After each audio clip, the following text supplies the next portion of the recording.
Bonsoir à tous, l'architecture est de retour dans Les Pieds sur Terre. Des propriétaires et leurs architectes nous accueillent chez eux en nous ouvrant grand leurs portes.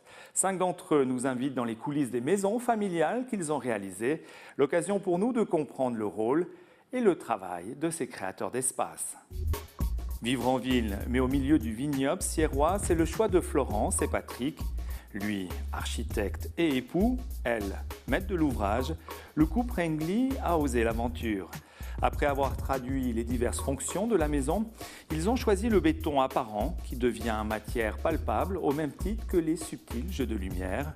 Au final, leur maison est résolument moderne avec des lignes très épurées.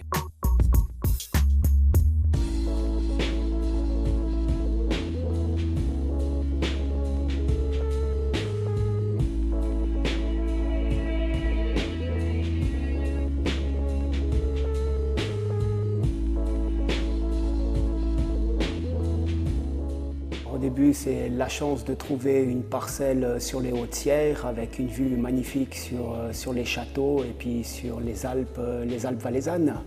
Quand mon mari a trouvé cette parcelle, un beau jour, il m'y a emmené. Il y avait évidemment des vignes partout. On s'est assis sur un mur de vignes. Et très rapidement, on s'est dit qu'on pourrait être vraiment très heureux dans ce coin de paradis. Au cœur des terres viticoles sierroises, la maison de la famille Rengli, réalisée par le papa architecte, prend de la hauteur sur la Cité du Soleil. Lorsqu'on arrive depuis la route, le verso du bâtiment est orienté de manière à tourner le dos, préservant ainsi l'intimité de la famille. Côté recto, c'est tout le contraire qui s'annonce. La terrasse ouverte sur la nature s'inscrit dans le prolongement du séjour. Des formes strictes et sans fioritures, des matériaux bien choisis, et un concept énergétique respectueux de l'environnement. Si on regarde l'ensemble du vignoble valaisan, on remarque toujours ces petites cabanes en béton qui servent de réduit pour les vignerons. Et on a tenté d'agrandir un tout petit peu cette petite cabane et d'en faire une villa un peu contemporaine. En liant les deux volumes, on a voulu travailler simplement sur 2 niveaux habitables afin de ne pas prendre trop d'importance dans les vignes. Alors d'entrée, j'avais une petite préférence sur le béton apparent. Un béton brut mais très régulier par ses panneaux de coffrage. Ce qui me plaisait dans le béton, c'est le changement de couleur qui peut survenir lors des changements de météo. C'est-à-dire que lorsque le béton est mouillé, il prend une couleur gris foncé alors qu'il est très clair sous le soleil. Intelligemment découpés, les espaces classiques, cuisine, salle à manger et living côté salon, sont sobres et s'expriment avec des lignes épurées qui s'intègrent parfaitement dans le vaste ensemble très zen. Ce qui me tenait vraiment particulièrement à cœur, c'était la lumière. Je crois que dans le brief que je me suis permise de donner à mon mari, c'était la lumière. J'avais vraiment besoin et envie d'un espace extrêmement lumineux, donc je savais qu'on allait forcément travailler avec le verre. Et puis surtout, je voulais également un espace très ouvert, que tout se mélange finalement, qu'on puisse passer à la fois de la cuisine, du salon, et puis qu'on puisse aussi travailler sur le même espace.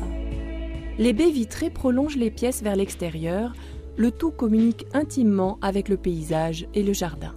Pour éviter une surchauffe en été, comme ça arrive très souvent pour des villas totalement vitrées, les prolongations des avantoirs a tout été calculé en fonction de l'évolution du soleil durant la journée et durant les saisons. C'est-à-dire qu'en plein été, le soleil va s'arrêter au pied des baies vitrées, alors qu'en hiver, il va pénétrer entièrement dans l'habitation.